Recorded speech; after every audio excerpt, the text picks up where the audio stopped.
Alrighty, and welcome to episode maybe 6 of the Brian And Mason podcast. podcast. All right. All Took right. a few, but that was good. Yeah. And we're No, off. all right, Brian. What are we talking about today? All right, today we're gonna expound a little bit on someone that we mentioned in last episode, talking about Columbus, Mississippi. I wanted to talk more about Hernando De Soto, who, is named a few things in Mississippi are named after him. An immigrant from the Europe, they named stuff after him. Oh my gosh, I can't believe they've done that. Um, but yeah, I don't know. I was reading more about him, and I was looking too because I'd never really correlated it. I think I'd learned about that in class and stuff, but I'd more or less forgotten about it. And seeing that again reminded me, like, oh yeah, I kind of want to learn more about this guy and why we named things after him. Still don't Yeah, have a good reason as to why specifically they named stuff after him, other than him being the first European to cross the Mississippi. That's about the extent of the thought process there. that's okay. So it's not like a lot of these are super related to him, more like he passed by here. Yeah, that was like the first known instance of a European, or a documentation of someone being in that area that wasn't a Native American. Okay. Because, yeah, I know would- probably the northernmost county in Mississippi is DeSoto County. Yeah, and you've got the DeSoto Bridge, and oh, DeSoto High School. yeah, and just for reference, where he traveled, he never went to Texas. I looked up, I used ChatGPT to tell me other cities that had DeSoto in them, and some of them are not related. Like there's a DeSoto, Texas, and that's actually named after. Well, it's funny. It's named after this physician that was like Thomas Hernando De Soto Stewart, What? but Hold on it's a named after second. that guy. And then, but I couldn't find much information on him. But so yeah, I'm like, so is he named after Hernando De Soto? Well, also too, that's not a nickname. That's a whole name. Yeah, he has like 5 names in his name, and yeah, like Thomas Well, Hernando De Soto Stewart or something like that. and also, what are you doing? Like, I've never played hockey. You can't be like, oh, it's Mason Wayne Gretzky. Right? Yeah, Oh, so like you do hockey? No, never heard of it. Never played it. yeah, and completely unrelated, like career wise. He was just like a well liked physician that like was like the town doctor or something. I think did a lot. I didn't dive too much into him, but yeah, I was like, wait, are these all these places related before I start spreading a bunch of lies? Because at first I was like, Okay. why the fuck would somewhere in Texas name a city after him? He never even went to Texas. It's like, oh, okay, yeah, no. That's a different DeSoto. Yeah, different DeSoto. Might have been named But all after him, right. but So a lot, but not everything yeah. named after him. Okay. Good to know. All right. And so the first thing to know is he was born in 1497, or the 1500s. He was it's such a weird way that they've stated it too. It says that his parents were both hidalgos, which meant that they were nobility of modest means. Oh yeah, and I'll pull up. Oh yeah, I already have it on the stream. Picture of. But yeah, it says that they Yeah. were nobility of modest means. A hidalgo is only it's a nobleman by blood who can pass his noble condition to his children. As like otherwise it's a nobility by royal grace, or like the crown or whatever grants it to you, or whatever. It was passed down through his family, and they were like Well, given special treatment. that makes sense though, because it is one of those things of if you're a lord or an aristocrat back then, you know, you are expected to maintain a certain level. You need to employ servants, you need to, you know, throw balls. It can pretty quickly, turn into, hey guys, we're just barely scraping by here. Like, Yes. we're still doing good, we're upper middle class, but we're paycheck to paycheck at the same time. Right. Yeah, because the Hidalgos, I mean, some of the things that were nice they were afforded, they were exempt from paying taxes. They had the right to Nice. bear arms, which I didn't realize that back then. I guess not everyone was entitled to that. Um, Interesting. and then they have the right to have a coat of arms, which I also didn't realize. I guess you had to be, considered as royalty by the crown, or you were even considered to be able to have a coat of arms for your family. Interesting. I know that because of A Knight's Tale. Hmm. You remember he had to fake being, so you can't just show up and be like, "Yeah, I'm a knight. Here's my royal colors." Oh yeah, You remember A Knight's Tale with Heath Ledger? yeah. I think I've only seen it like once. You should rewatch A Knight's Tale. Oh, okay. I like Heath Ledger. It's a very campy movie. There's montages in there. Hmm. Sorry, I'm getting us way too off track here, but that was like a point in the movie of you can't just show up. You you have to have like a heraldry and be established to get certain rights like entry into this tournament. Hmm. Right. Yeah, and and that goes back to that video game that I was telling you too, where I was playing. What I forgot now. Kingdom Come Deliverance 2, where your party gets ambushed by thieves on the way to the town that you're like delivering a message to, and then so when you show up, we're like in plain clothes and are all dirty and been traveling through the wilderness. So they're like, "There's no way you're a nobleman. I don't care that you can speak proper English and all that. Like, there's no other way. Like, you have shitty clothes on. Yeah. You're not riding on a horse. You don't. There's only one other guy with you. Like, I'm supposed to take your word for it that you're from this kingdom. Yeah, go fuck off, Get a letter from another nobleman that can vouch for you or something. Like, I can't just take your word for it. Yeah, because you look poor. Yeah. I can't treat you like a noble because you look poor. And that's Yeah. like very much a thing back then of like, you know, yeah, I'm dressed in like a outfit that would cost you like a year's salary, but I gotta buy another one of these next month. And I'm hurting. Another thing that they were afforded was Hidalgos had a separate legal and court system where they could only be judged by their peers, not being subject to the death sentence unless it was authorized by the king. Also, just something interesting to note. And I also wanted to. Oh, yeah, I forgot to pull this picture up, I think. Oh, yeah, here, I have to pull this one up real quick. So I was looking at some of the. Oh,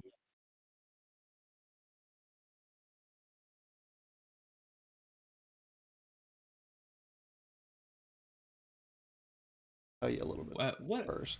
So, Yeah, in while modern I'm looking at times, Hidalgos are represented through various organizations, such as the Real Asociación de Hidalgos and the Real Cuerpo de la Nobleza de Madrid and the Orders of Chivalry. So, this is going to be a picture from the Real Asociación de Hidalgos from Madrid, I believe. And I just thought it was the funniest thing. This picture up. Stream. Oh wait, no. Uh,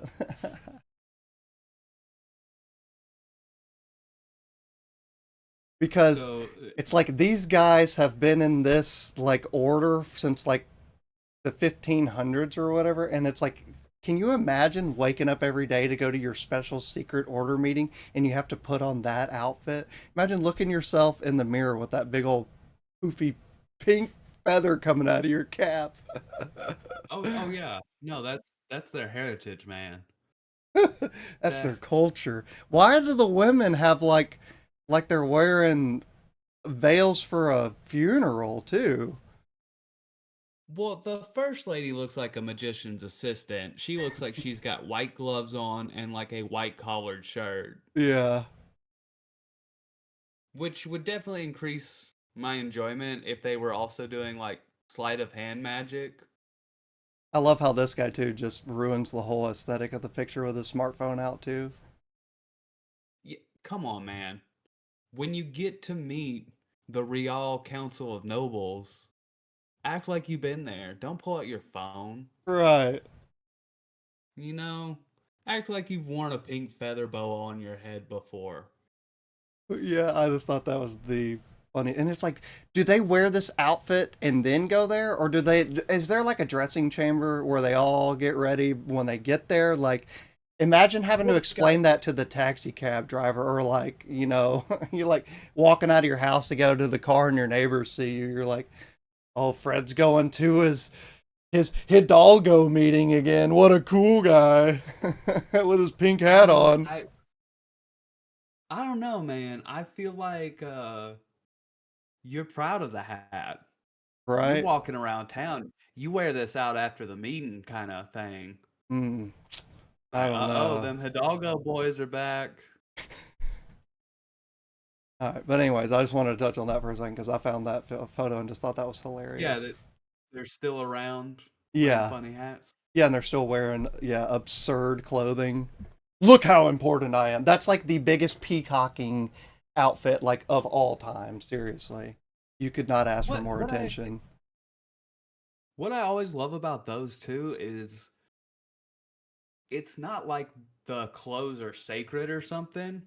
They were really just like imagine if I was like, yeah, I want everybody in my club to dress like it's the 1970s. Yeah, So wear bell bottoms, I want like denim blouse shirts, headbands, and that's the look. I hope 500 years from now, you have to dress up like a hippie. yeah, And it's like, well, wait, why did you pick that date? Why that time? Why can't we change the clothes? yeah, Like, well, somebody decided it was tradition all of a sudden. yeah. It has to be It's this like, shade of purple too, no matter what. weren't weren't we royal like 200 years ago? Weren't they wearing something different? Yeah, It's like, no, no, we really peaked with the purple feather, and yeah. everything rotates around there. Yeah, I wanted to bring that up and show that too because one of the interesting things in my research was that the region that he was from was known to be very poor and many people struggled to survive. And that's part of what led him to wanting to become an explorer. He wanted to leave his town. Because, you're thinking, Right. oh, he's a Hidalgo. Sounds like a pretty cushy job. But it's like, it goes back to what you were talking about before. It's like, actually, it did kind of afford him, and he was probably better off than other members in the community. But, like, as a whole, it wasn't like the coolest, greatest place to live. Because he was born in the current province of Badajoz, which I'm probably murdering that, but it's like a county in Spain. Huh? One interesting thing to note is that three towns claim to be his birthplace. That's how proud they are of this guy. But Of course. he stipulated in his will that he wanted to be buried here, and that's where like other people in his family were buried. So historians have tied it all together and pretty much assumed that he's from this town, that where his family's buried and Okay. where he wanted to be buried. And then just to But kind yeah, of set the scene. Oh yeah, go ahead. well, no, I was just gonna say of like, you know, he may have been doing pretty good in the community, but at the same time, like, there's no advancement from there. You know, Mm-hmm. it's like living in a dying town. It's like, yeah, I make good money, but there's not really any jobs, and there's nowhere for me to like, grow. Right. Well, and there's going to be like a common theme that we're going to see with Hernando throughout his life too, where it's like he gets a lot of like rewards from kings and different things, and he's achieved a lot. But every time he always leaves to go on like another mission, he's never satisfied with what he's acquired. Okay, interesting. And so just to kind of set the environment for this time too, a few years before his birth, the kingdoms of Castile and Aragon conquered the last Islamic kingdom of the Iberian Peninsula. And then I wanted to note that before that, it was the Moors had defeated the Byzantine Empire, since we had talked about that a little bit in episode before last when we were talking about forks in the Byzantine Empire. Right. Yeah.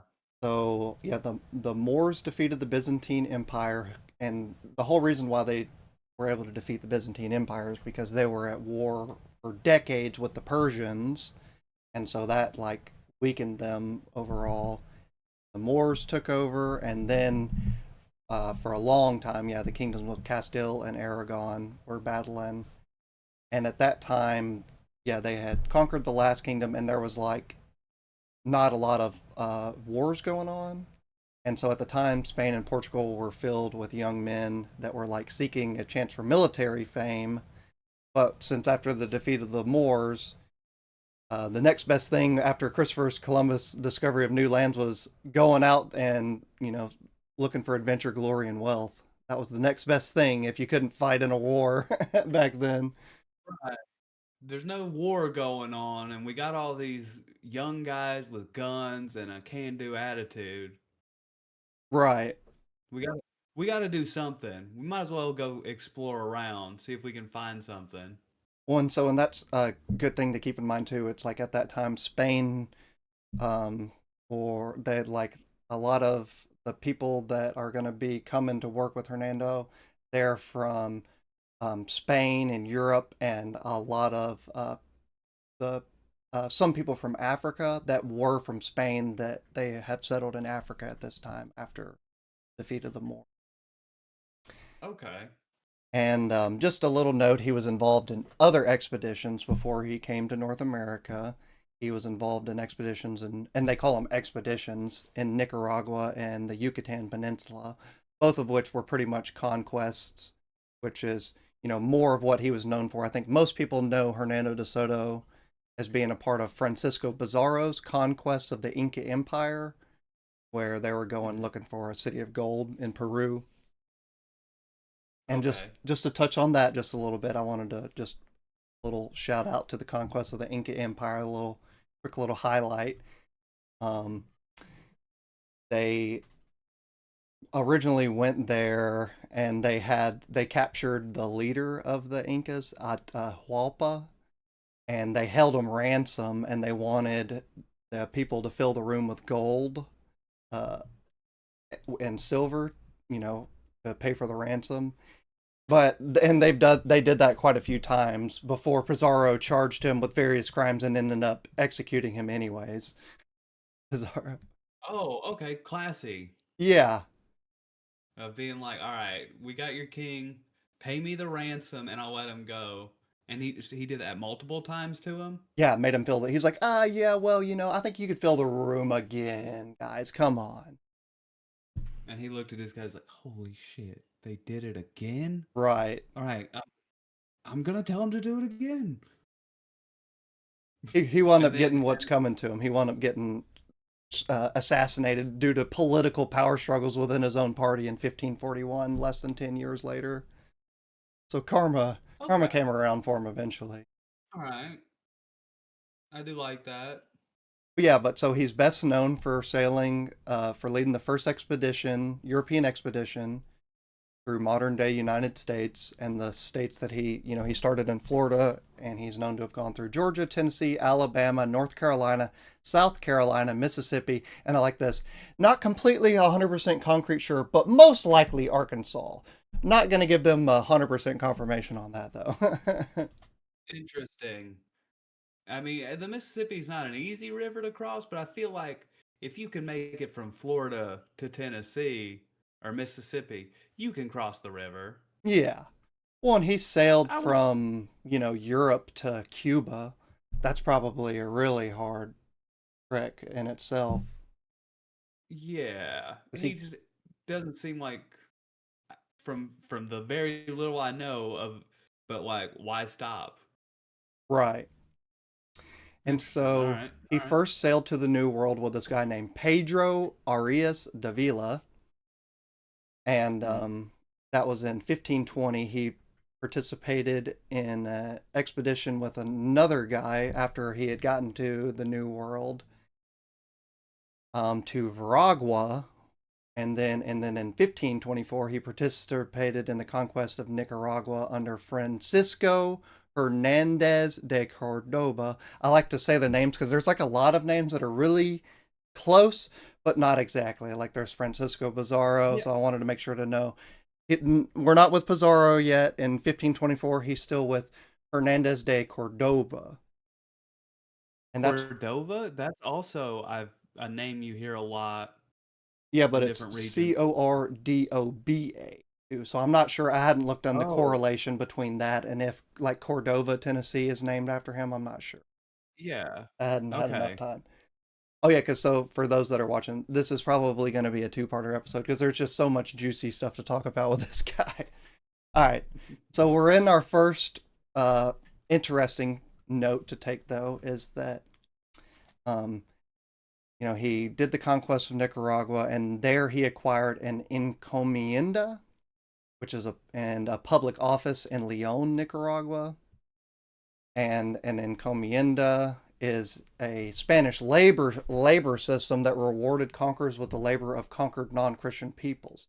Like in theory, when royalty set this up, it's supposed they're like, we're going to give you dominion over these people of this land, the natives of this land, and you're going to offer them benefits. Like you're going to make sure you're going to give them military protection, you're going to give them like religion, you're going to teach them education, you're going to teach them our language and everything.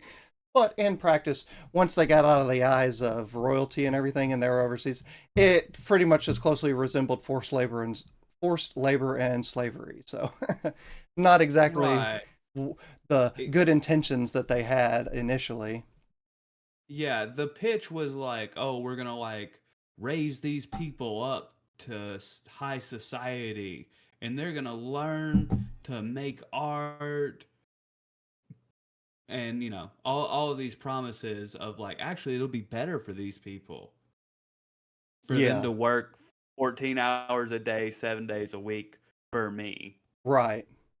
Well, a lot of times they did Yeah. a lot of practices like we did in the United States where they relocated them to. They'd like go to their main city and take over and be like, okay, now you can move over to this other city now while we run this. Appreciate it. Yeah. And also too of like breaking up groups of people to make them easier to control. Yes. Like, oh, there's this group of, 5,000 people is a little scary. We'll move them around to 5 cities so that it's 1,000 people. Right. And so one of Yeah. the interesting things that they did too is they introduced the alcalde, which is the traditional Spanish municipal magistrate, who was someone that had both judicial and administrative functions. One interesting thing to note is that they were elected annually by council members, and but some of them sometimes they considered like chiefs of other tribes in the region alcalde, and I had this picture of and I forgot to talk about this. This is Hernando De Soto's signature that they have like found from a document too, and I just thought it was such a pretentious signature too, and I'm like, he's got a lot going on. I'm not real. I don't know. It's like he starts with a little this, and then he's like, and then I'm gonna throw an L and a Z in the middle, and then De Soto. Yeah, no, that's a little much. But That's I a wanted little to much. talk about these guys. I just thought this was such an interesting photo. These are Mayan alcaldes from Guatemala, and this is a depiction from 1891. So a couple hundred years after this time period where we're actually talking about. But I thought it was interesting too because it was just like, so how are we gonna tell you apart from other residents? How are people are gonna know that you're? Oh, I know. Top hat. Got to Big put the hat. top hat on. Big Obviously. hat. Yeah. It's so funny when you run into stuff that's like almost such a joke. Like, how silly would it be if we gave the guy in charge just a big hat? Right. It's like, well, yeah, but at the same time, like, I don't know, man. Look, I can tell right away that those dudes are important with their funny hats. I like to imagine that like Abraham Lincoln saw that and that's his inspiration for having such a tall hat.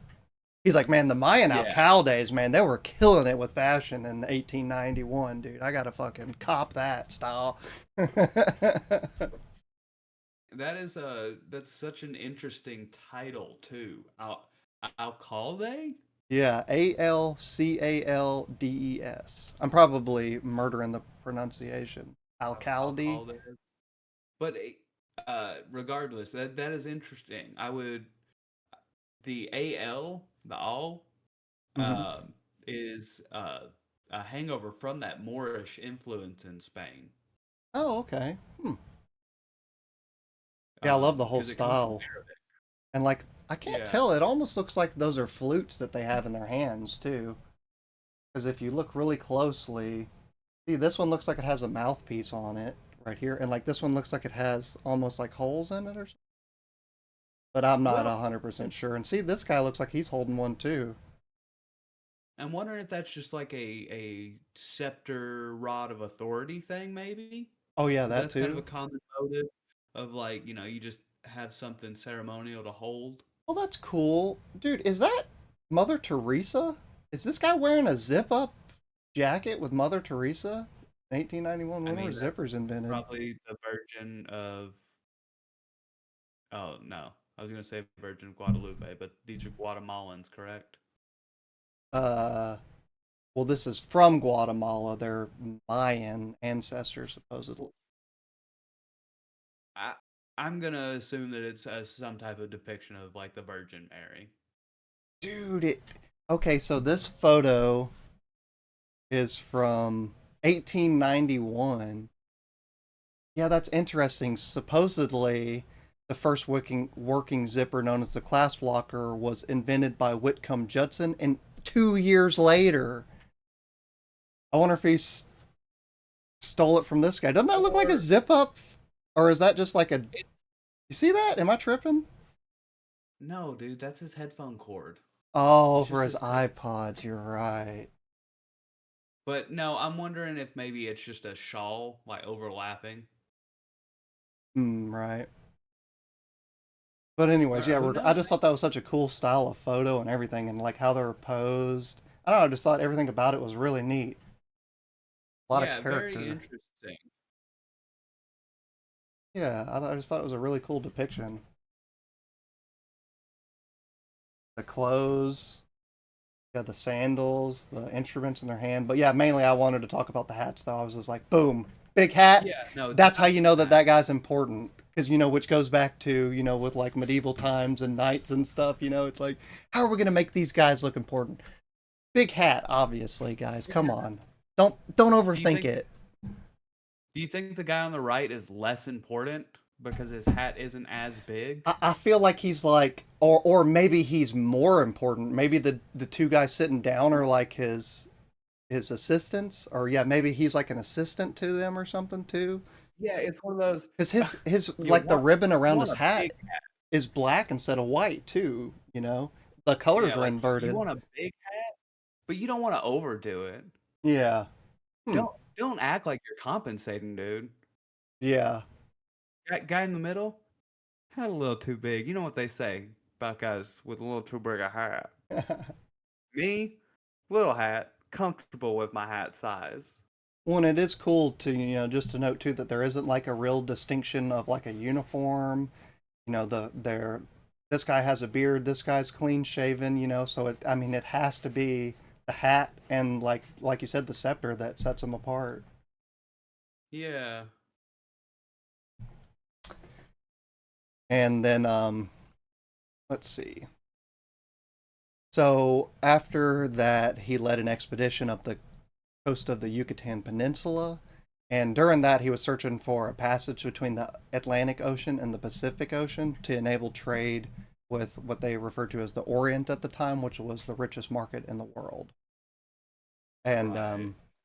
he failed that, and he didn't have any means to explore further because the guy that he had gone there originally with, Pedro, he died and left his estates in well, after he died, Hernando de Soto left his estates and brought his men with him on ships, and he joined Francisco Pizarro in Peru after that. Okay. Cut his losses. Was like, all right, well, someone else is doing an expedition over here, and this isn't paying dividends, so we'll go join up with someone else. Right. And I think at this time, see, I think that was when he became. Oh yeah, no. Okay, so that's later. All right. But so he joined the expedition, and with his other experience with other explorers and everything, Pizarro recognized this and quickly made him one of his captains. And then I don't want to spend too much time on this, but it's so interesting. I had to touch on it. I was mainly wanting to focus on his time in the Americas, but some of this stuff was really interesting. I had to touch on it. So the main thing to note is that in Peru, when Pizarro and his first men encountered the army of Incas, it was at Cajamarca, and their leader was called Atahualpa. And at the time, they pulled the scummiest move ever. Pizarro ordered De Soto with 15 men to invite him to a meeting. And from what I understand, he just showed up with like one guard. And so they attacked him and captured him. Yeah, yeah. Like, hey, come for a peace talk. All Yeah. right, we got him. Yeah. Got it, idiot. You freaking idiot. And so, why I want to bring that up too is because, for real, this guy has one of the craziest big balls moves I've ever heard in my entire life. So, while they have Atahualpa captured, okay, De Soto gets sent by Pizarro to go to the camp of the Inca army and plunder the tents. Can you imagine that? They're like, so they just show up and there's like this whole army of people set up, and they're like, if these talks don't go well, we're going to battle or whatever. And he shows up with 15 guys and they're like, oh yeah, hey, by the way, we've got your leader. And so, like, if you kill us, we're going to kill him. But so, hey, we're going to look around and see what kind of cool stuff you got in here that we can take back too, by the way. Whatever we can fit on all of our horses, we're taking back. And there's nothing you can do about it. Like, can you imagine the balls to walk into an enemy camp and do that is insane. The hubris. Yeah, that's definitely that like old timey like. But I'm a Hidalgo. Right. I was sent You've here by got to God. let me take your stuff. Yeah. I'm sent by God, and it's mine now. That It's like, It's like yeah, no, someone kidnapping the president and then going to the White House and be like, "Oh, by the way, while we have the president, we're taking all these paintings off the wall and we're taking these back home. These are ours now." and it's like, well, yeah, it's not even that I can not stop you. It's just the audacity. Right. We're like, well, let it frickin' play out, man. Either kill him or don't, but don't come in here and rob me. That's Right. just in poor taste. And then so that wasn't good enough for him, and they held him captive for months while his subjects paid for his ransom by filling a room with gold and silver objects. This is something that is a little interesting of note, though. But so while he was in captivity, De Soto did wind up making friends with Atahualpa and taught him to play chess. Now, I like to bring that up because one of the interesting things that they noted is that by the time the ransom had been completed, the Spanish became alarmed by rumors of an Inca army advancing on their position. So Pizarro sent De Soto with 200 soldiers to scout.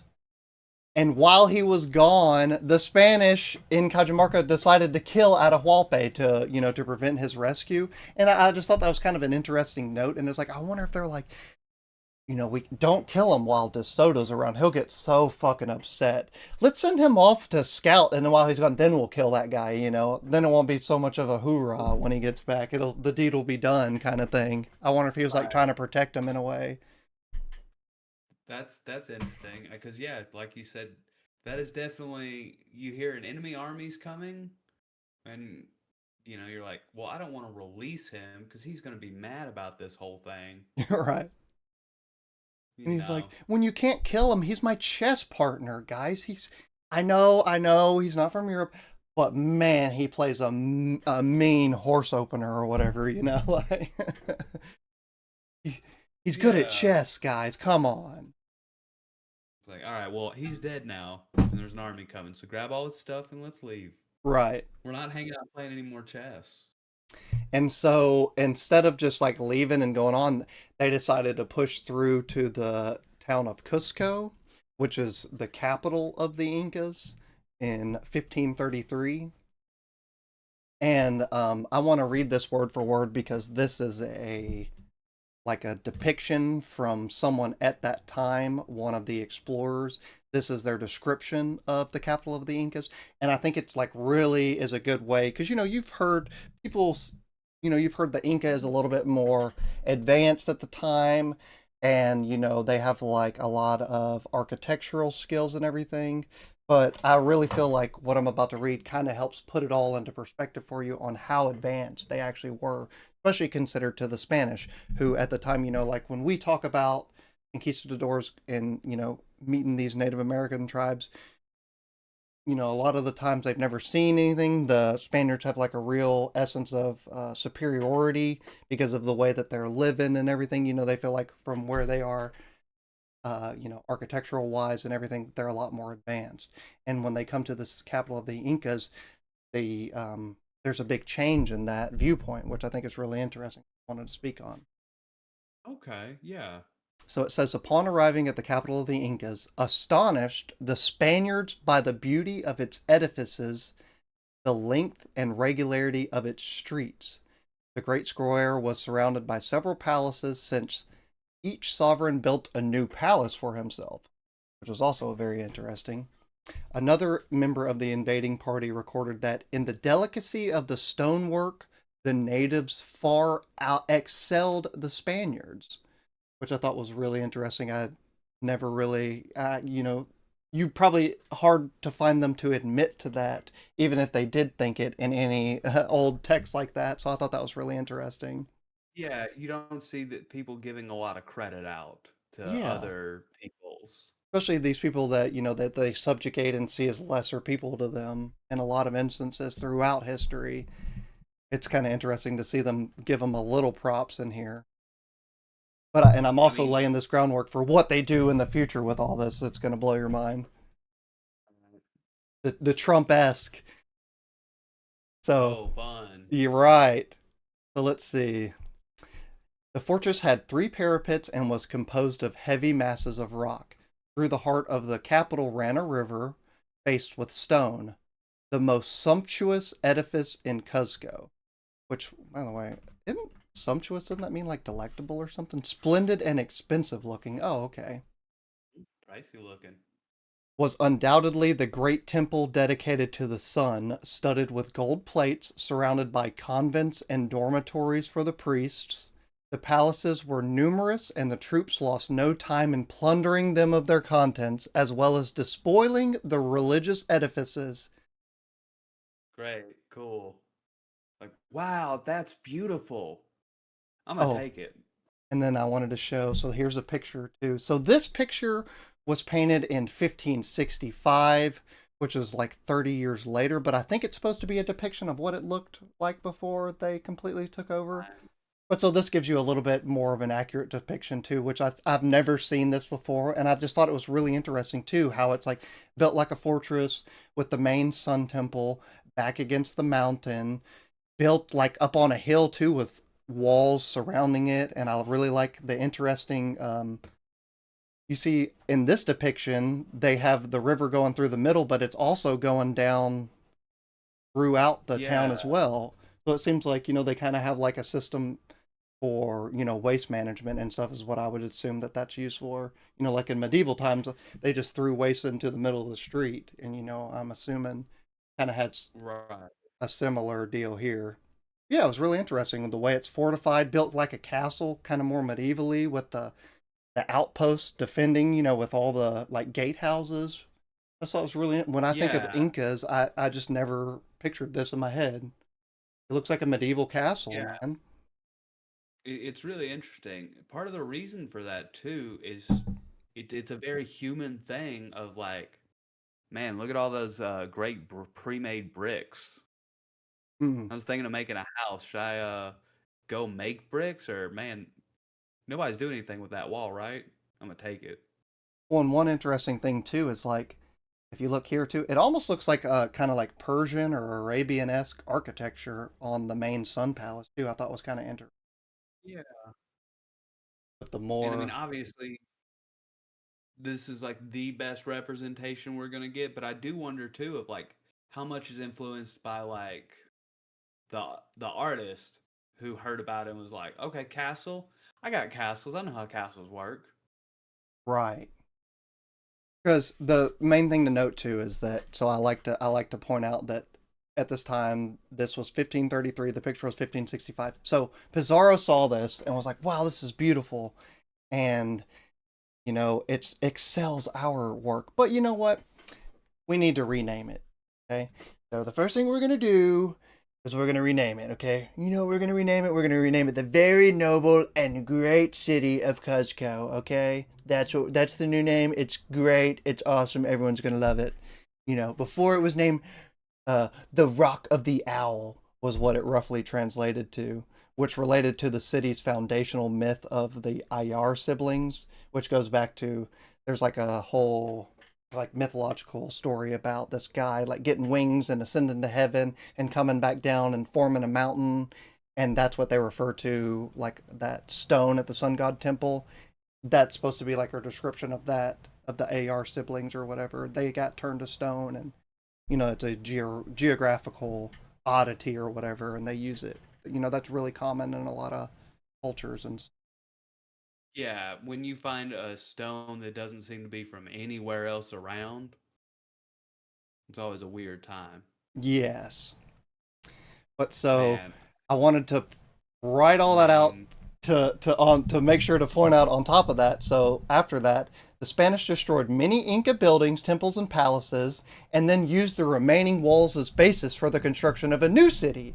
And this stone masonry is still visible. So yeah, oh, really great stuff you got going here. Really awesome. But you know what? We need to take it off at the middle. We need to add a lot more gold. We got to make it a lot more closer to Spain. I mean, you got a really good foundation here, but we could definitely make it better. We're going to make it into the Isla de Cuzco around here, guys. It's going to be fabulous. That's what I'm imagining in my head as Pizarro. yeah, no, that feels actually just spot on. Like, oh yeah, Like everything from here up is you're gonna really, love really good, and it makes us look bad actually. So we're gonna fucking chop it off and redo it all, okay, guys? you know. it. Well, and that was You like a did way for them enough. to like naturalize it too. So like a lot of these like palaces and stuff, they would do that and then redo them and then give them to as and make them as like mansions for his like high-ranking generals and stuff. Yeah. And then so it is also important to note, I'd like skipped it here. I don't know why, how, or hopefully I'll get back to it. Maybe I forgot to put it. But the way that the Battle of Cusco went too is they had already sent a force to start fighting the Incas at the. Oh yeah, and I pull up back up this picture. They had already sent. I couldn't find a number, but they had already started fighting at the beginning before they went into the city, and Hmm. whatever the force was there already had like won and were pushing into the city. They were retreating and pretty much just let them plunder once they got into the city. And uh, Francisco, or I mean, Hernando de Soto, pretty much just showed up after the battle was already won with like his, because after the force was already, Pizarro was like, well, you know what? Why don't you go ahead with like 40 other guys and go ahead and help them out if they need help? And so he pretty much just rode in after it was all done and was like, oh yeah, I helped guys. I was a part of it. I was here. I'm cool. I'm hip. No, look, I'm here. I got my sword out and everything. Right. That was crazy, right, guys? Man, I'm so glad I was here to help save all you guys from the Incas. Man, you wouldn't have been able to do it without me. What do you mean it's done? I was just about to. I was gonna go crazy. You Right. wouldn't even believe it. But I'm yeah, so crazy. since he was a mounted soldier and he entered the city like that, he's considered a mounted soldier and he received a share of the plunder, which made him very wealthy from that. So yeah, he just showed up late and got to all the spoils and everything. It's riches from the camp that they raided while they had the chief as ransom. Though he got money from the ransom, which is just people bringing the gold and silver to the room, and he took that, and riches from the plunder from Cuzco. It's like he actually didn't actually do anything to earn any of it. He just kind of like rode around and Rode and pointed showed and up. right. I mean, man, I can't even. Like, man, if y'all are doing all the work, I'll show up for some gold. Right. And he gets all the credit, and you don't get to hear about you don't know any of the names of any of the other guys that actually went in and fought the Incas and made it into the Cuzco. You hear about the Yeah, guy that came like an hour later afterwards and just walked in and started stealing stuff. Like, yeah. Hernando De Soto and his 200 men valiantly fought. I think that was mostly the 200 men, if I'm being honest. yeah. Well, and a lot of that I has to don't. do with Hernando de Soto's forethought and everything. Like one of the things that he does with his riches when he dies is make sure he like lets out he has a will and it's a plan like what to do with his money and like some of it he makes sure that his wife gets like an annual stipend, but some of the money is literally the way it's worded is to like spread gospel about how Hernando de Soto was like such a saint to his community and was like a giver and gave money to the poor and all this shit. And that's part of why his legacy lived on for as long as it has. Because he was like, I need some good PR. I Yeah. can't take it with me when I go. Hey, man, like light some candles and tell people I was actually pretty nice. And it's like he's like, okay, so the stipend to my wife is going to be like 150,000 gold a year, okay? Okay. And then I also want 150,000 gold a year to make me look good. Like that's the yeah, it's like a huge part. Yeah, It's like, like "Oh, because so that's so why." what he's paying his wife isn't just like a salary. It's like this is enough to keep up my estate and like keep you living comfortable. So like he's not hiring one guy. He could have a small company working for him. Right. Just like I got the new prince. Send it out. Hernando de Soto saved a baby. What? Yeah. Yeah, go ahead and put out 1,000 copies of that. We're doing good work here. Pretty soon, we're gonna forget about all the genocide. Yeah. And then another interesting thing to note, one thing that also he was good at too, he was a real personable guy. He made friends with Atahualpa, which probably against his will. But it also on the road to Cusco, guess who he runs into? Bet you won't guess. I could I have no clue who would be on the road to the great and noble city of Cuzco. Atahualpa's Who's brother. Can you believe oh that? no. So he runs into Oh, well, him. that's not good. Come to find out, he'd been hiding for fear of his life from his brother. They weren't on such good terms. So Oh well.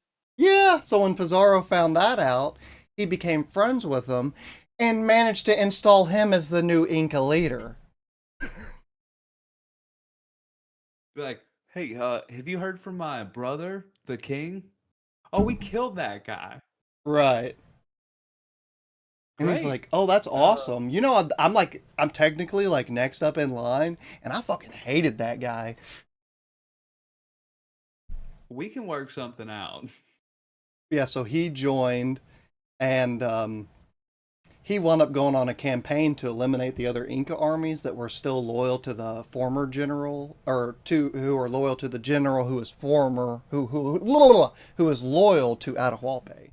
So they went on, and De Soto Right. joined him and helped him kill those guys. Because at the time in 1534 he was serving as lieutenant governor of Cuzco, and during that time Pizarro was building his new capital on the coast, which later became known as Lima. Sure you've heard. Oh, okay. Yeah. So DeSoto got left, and he's like, "All right, you're in charge of Cusco. Keep this running for me." Yeah.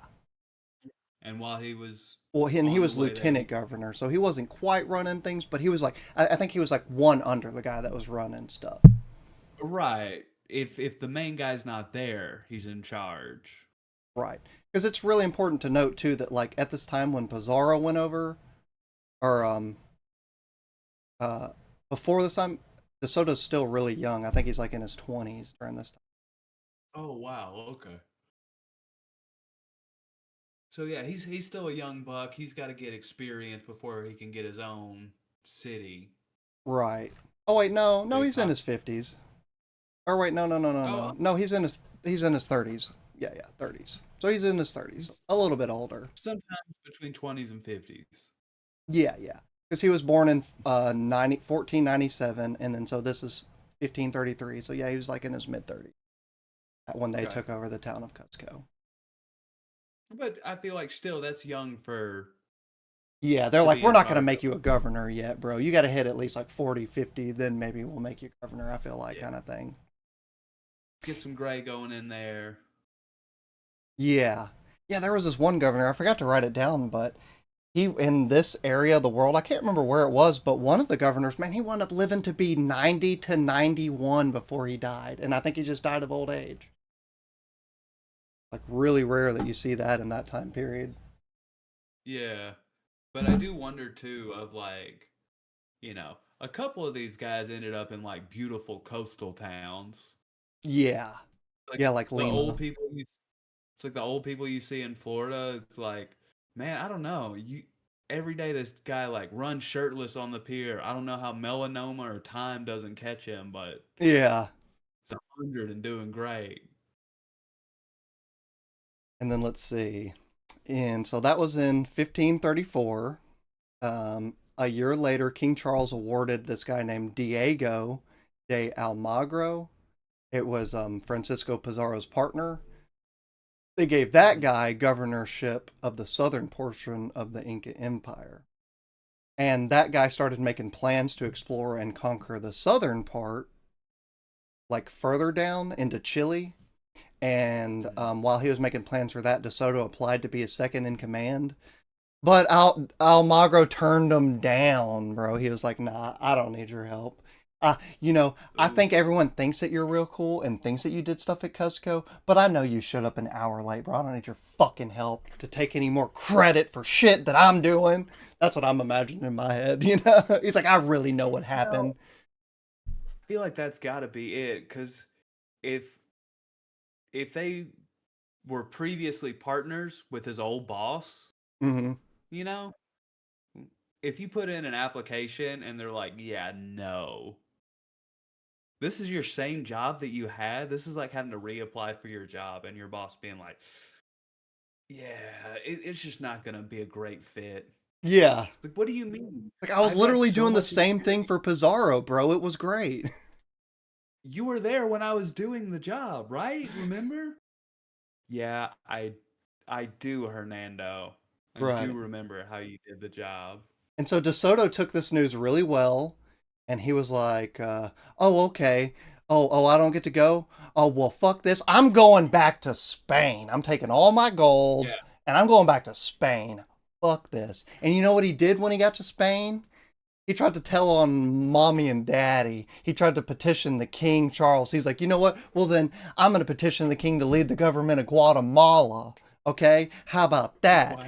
That'll show those losers overseas." And again, he was told no, which is really interesting. Which I'm not sure exactly No. why. And I looked up because the guy that was in charge of Guatemala. I tried to look up and see. It's like, did DeSoto have some beef with the guy in Guatemala or something? And I couldn't find anything to that stretch.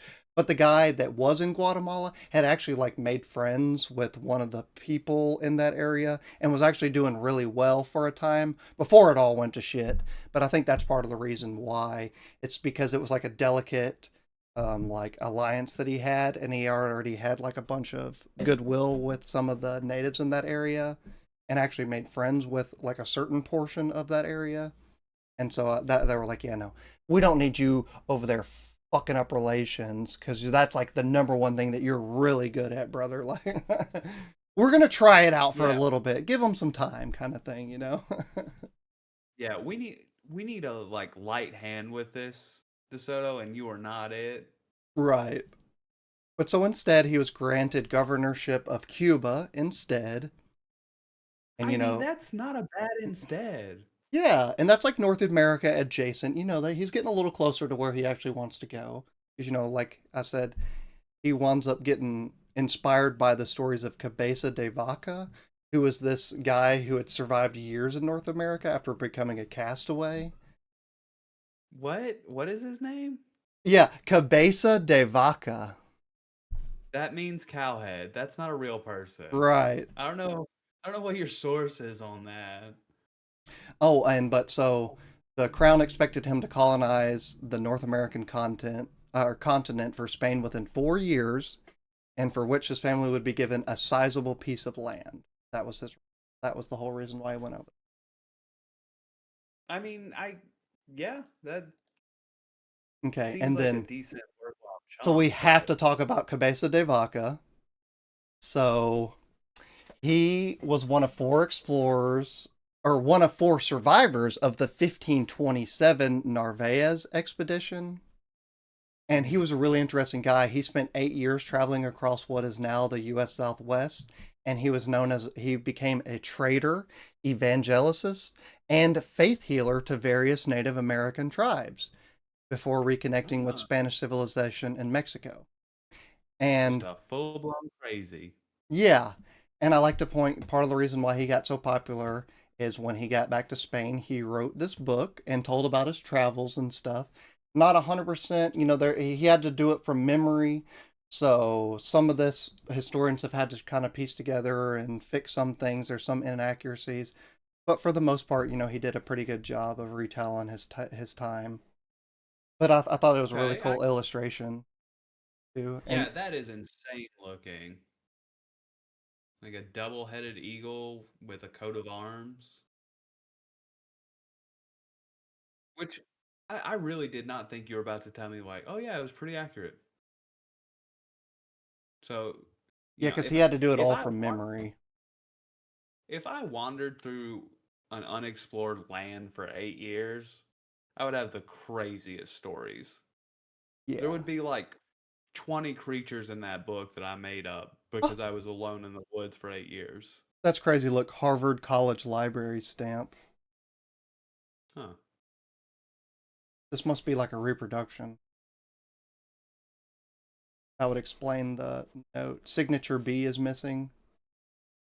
Interesting. Hmm. Okay. But so, more about this guy.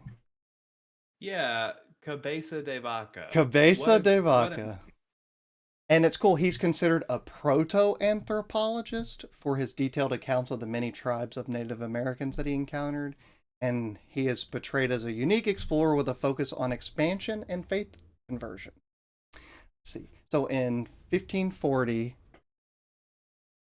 he oh yeah, and then after I did want to point out too that after he got back to the Spanish civilization in Mexico, he was appointed adelantado of what is now Paraguay, which was pretty much like a governor and captain general.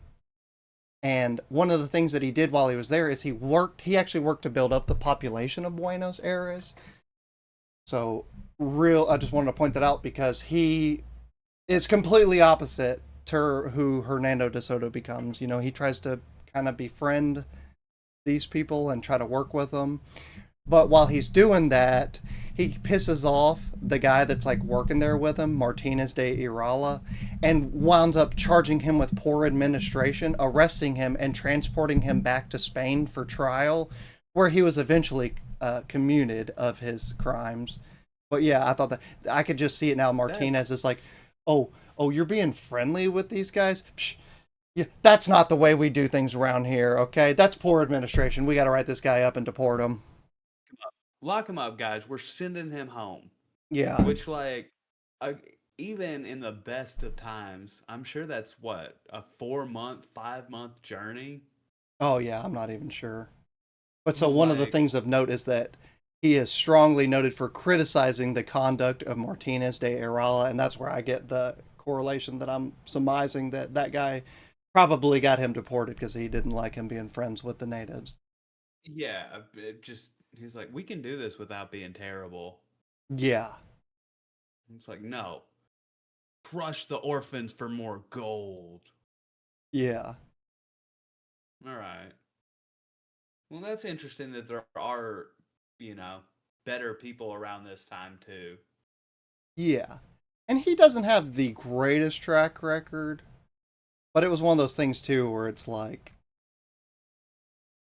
he wasn't as Raven on big the of an asshole curve. as Hernando de Soto, that's for sure. Yeah, he had the opportunity to be worse and he didn't. So that's something. Yeah. Let's see. So during this, De Soto selected 620 Spanish and Portuguese volunteers, including some of mixed race African descent known as Atlantic Creoles, which I thought was just an interesting distinction I wanted to bring up, to accompany him to govern Cuba and colonize North America. These men, averaging 24 years of age, embarked from Havana on 7 of the king's ships and 2 caravels of De Soto's, which were just smaller sailing vessels. And they had tons of heavy armor and equipment, but they also carried more than 500 head of livestock, including 237 horses and 200 pigs, for their planned 4-year continental expedition. He landed in May in 1539 in an area generally identified as South Tampa Bay. And of course, he pulls Pizarro. Like, as soon as he gets there, boom, this land is going to be known as Espiritu Sante, after the Holy Spirit, guys, okay? Because we landed here, and this is obviously the greatest landing point ever in the history of landing points, because we made it, and we're going to name it Espiritu de Sante, okay, guys?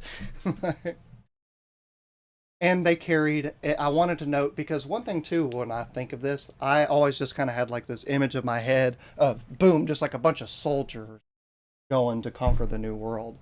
But the Right. ship carried mainly a lot of priests, craftsmen, engineers, farmers, and merchants, some with their families, some from Cuba, but most of them were from Africa and Europe.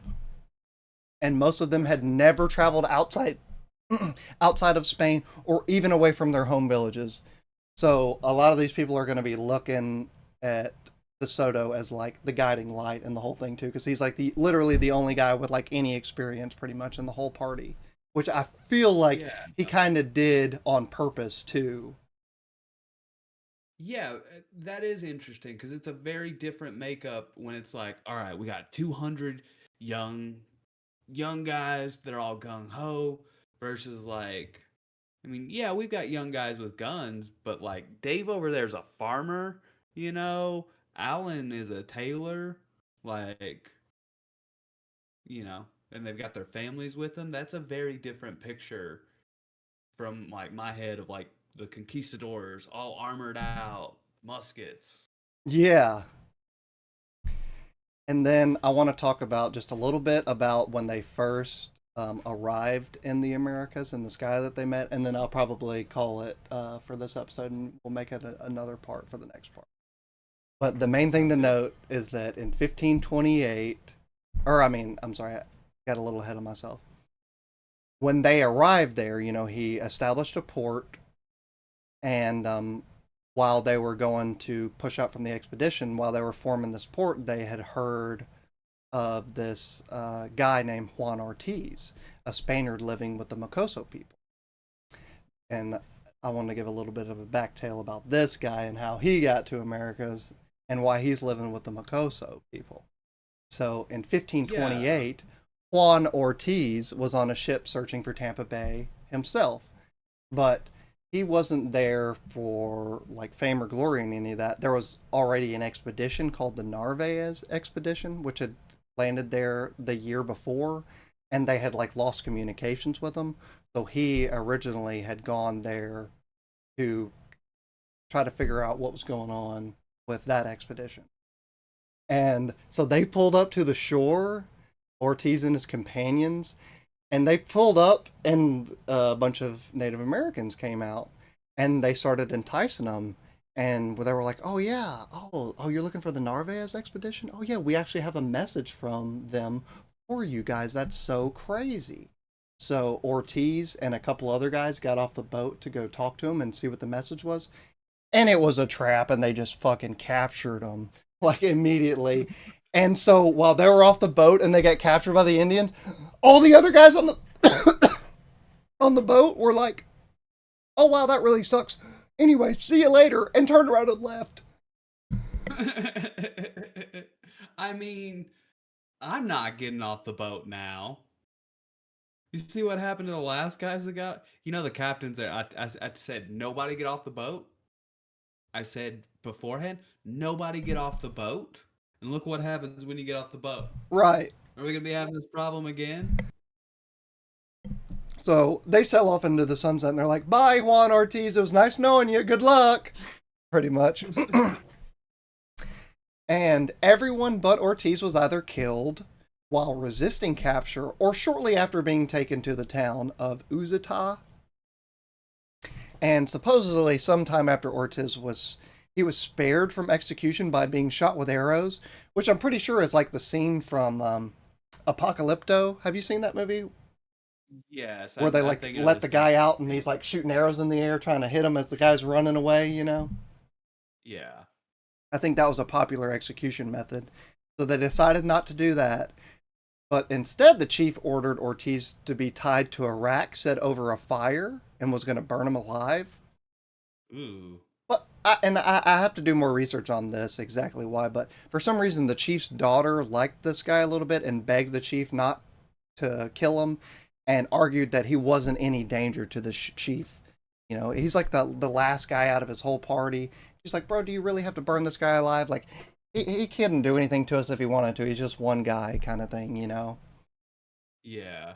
This swayed the chief and wound up agreeing and wound up not letting him get executed. And they actually wound up giving him a job. And while he's healing from these burns, because he was on the fire, he did get burned a Oh, little they bit. made it to the fire. It wasn't like she stopped him before he got on the rack, on Yeah, the spit. he's like on fire on the spit, and she made her Okay. case and wound up getting him saved. Because he's like, I the mean, depiction is he's like tied by his hands and his feet, and he's like trying to lift his back off the rack to keep the flames from touching him. ooh. Yeah. But so they give him a job, and he's still kind of recovering from being on fire. So they're like, we're not going to give Right. you anything too hard, because we're actually nice people.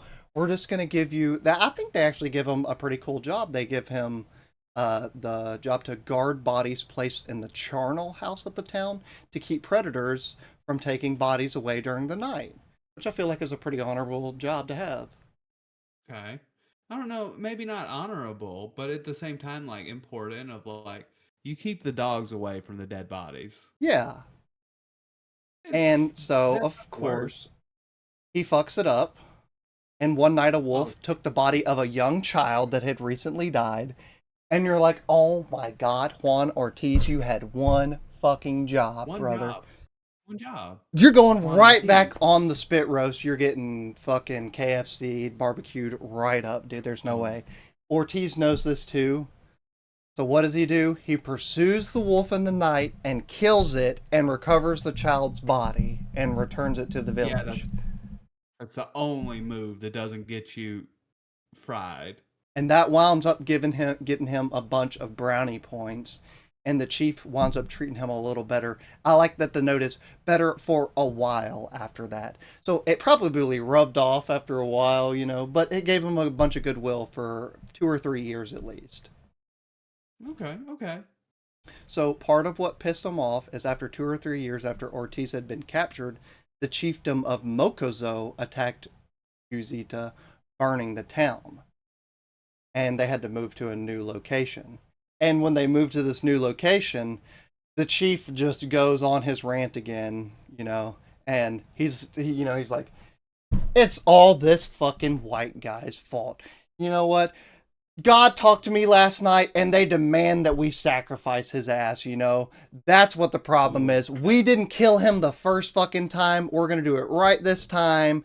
God's telling me, so that means not even my own daughter can save this guy, okay? Because God's demanding that we sacrifice this guy now. That'll fucking teach him. not a good situation for Juan Ortiz. Right. So instead of the daughter trying to argue with the chief this time, he warned Ortiz that he was going to be sacrificed and convinced him to go join the Mocoso tribe and befriend them because I'm not Bro, sure that's exactly way too why. cool. Yeah, but the chief of the Mocoso tribe had been asking for Ortiz to be given to him. He wanted to be in control, and I think that's part of the reason why too, that the other chief wanted, oh, you want him? Well, actually God demands that we kill him. So you can't have him, Right. kind of thing. Because I think That's part of it crazy. too is because Juan Ortiz was really well spoken and knew the language really well, and their languages were mutually unintelligible. So he probably wanted them to be able to communicate back and forth between the tribes. Well, and you definitely want to be able to talk to the white people when they show up. Yeah, whenever they eventually show back up again. You want to, hey guys, we're cool. They're a problem, by the way. I Right. don't know. Just be careful going through here because those guys over here told me that they hate white people. So just Yeah. watch out for them. We don't mind. We're cool. And so, a really interesting thing to note too is that, like, at this time, Juan Ortiz is wearing Native American clothing and spending a lot of time with them, befriending them, learning their language, learning their traditions and stuff. And so, when De Soto land and they're first hearing about a Christian living in a neighboring chiefdom, they go out searching for this guy. And they're going out and they wind up encountering supposedly to the story like 10 or so Native Americans, and they just started to attack them because they don't have any home training, they don't know anything better to do, they're just, oh, Indians, we gotta attack them. Well, Right. come to find out, Juan Ortiz is one of the guys that's with the fucking group, and they didn't even know. Because again, it goes back to he's wearing the same clothes as the natives, so that they hear of a Christian guy and they're picturing him in their head, and they're thinking he's still gonna look like them and be Right. wearing European clothes and stuff. And he winds up calling out Sevilla, Sevilla, and to explain to the Spanish that he was a Christian, which Sevilla is the name of his hometown. And he wound up getting their attention and making them understand that he is Juan Ortiz, the guy that they're looking for. They almost killed him, like, first thing. God, Juan Ortiz, you are not a lucky. Are you lucky? I can't tell. Yeah, he kinda. He didn't get shot. He didn't get killed. Yeah. So then Juan Ortiz led the Spanish to the town of Mocoso, whose chief, also named Mocoso, had sheltered him for many years. And because one of the things too that was interesting is Mocoso was friendly with De Soto, but that created tension between Mocoso and other chiefdoms around the Tampa Bay area. And that goes to, so that guy really had like a little forward thinking to where it's like, yeah, no, okay, oh, we're pissing you off, okay, well, that's cool and all, but when this guy's buddies show up, I'm gonna be cool with them. Fuck you guys.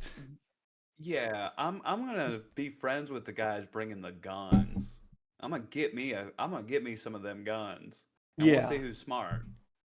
And then just to reiterate, Ortiz could speak the languages of both Uzita and Mocoso, which were mutually unintelligible, and that's part of the reason why he was so important and why other Indians thought that he was worth keeping around too, because obviously he was a smart guy, he was able to learn languages, and we'll see Yeah, as time goes on, he winds up learning other languages as he goes on the expedition too. So really smart guy, really good personable right. skills, is able to go to other Indian tribes and is able to talk to them and everything without them immediately assuming he's like a European, because since he dresses like them and stuff and knows their ways, he's able to get a lot better audience, and a lot better Right. one-to-one kind of talk with them.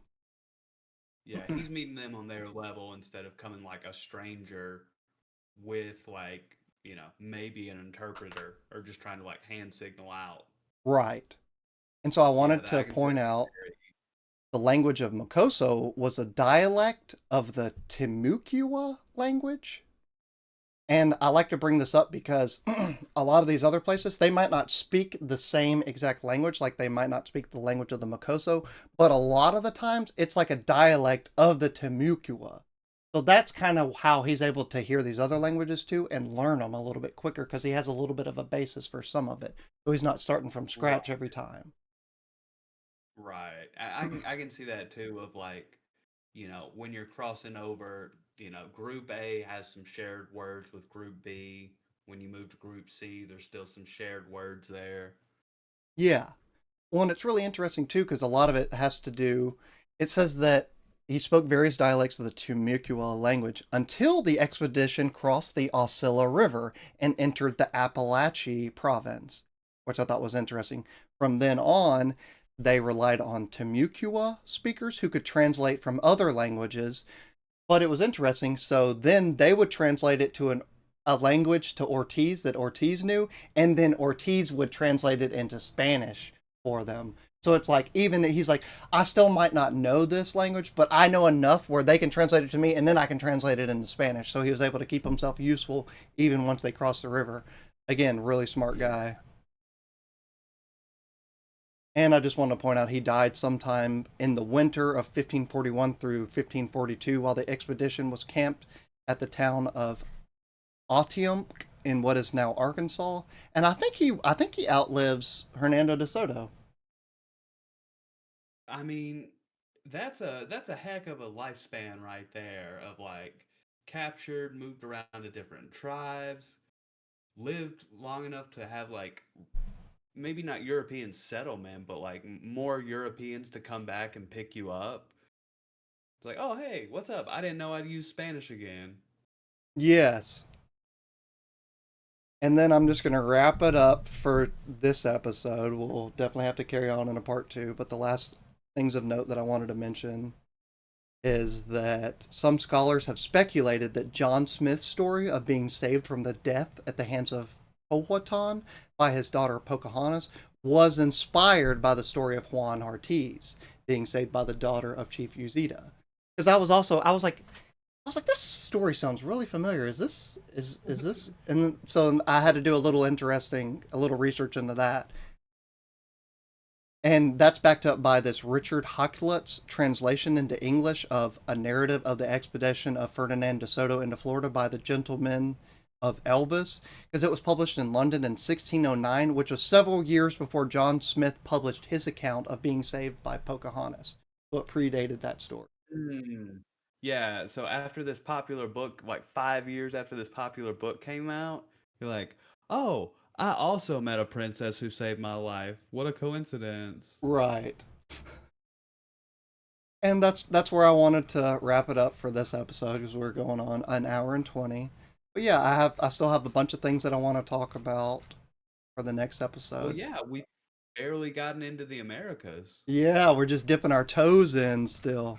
There's still so much juicy stuff to talk about. But yeah, I'll definitely share Yeah. more next week. All right, man. Well, I'm greatly looking forward to it. Alrighty, well thanks again everyone for tuning in.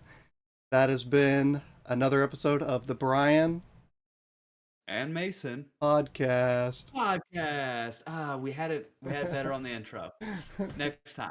Next time.